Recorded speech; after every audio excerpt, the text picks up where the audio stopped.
Israel జరిపిన దాడుల్లో మృతి చెందిన ఇరాన్ అగ్రశ్రేణి సైనికాధికారులు, శాస్త్రవేత్తల అంత్యక్రియలు ఇవాళ జరిగాయి. అంతిమ యాత్రలో వేలాది మంది ఇరాన్ పౌరులు పాల్గొన్నారు. ఈ సందర్భంగా అమెరికా ఇజ్రాయెల్కు వ్యతిరేకంగా నినాదాలు చేశారు. 12 రోజుల యుద్ధంలో భాగంగా ఇజ్రాయెల్ జరిపిన దాడుల్లో Islamic revolutionary guard chief Hossein Salami, క్షిపణి కార్యక్రమం చీఫ్ అమీర్ అలీ సహా మరికొందరు సైనిక కమాండర్లు, పలువురు అణు శాస్త్రవేత్తలు చనిపోయారు. ఇరాన్ అణు కార్యక్రమాలను ధ్వంసం చేయటమే లక్ష్యంగా ఇజ్రాయెల్ ఈ నెల 13న టెహ్రాన్ సహా పలు నగరాలపై దాడులు చేసింది.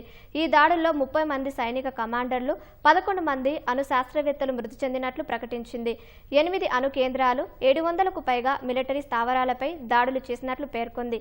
ఐడిఎఫ్ దాడుల్లో 417 మంది పౌరులతో పాటు 1000 మందికి పైగా చనిపోయినట్లు వాషింగ్టన్కు చెందిన మానవ హక్కుల బృందం తెలిపింది.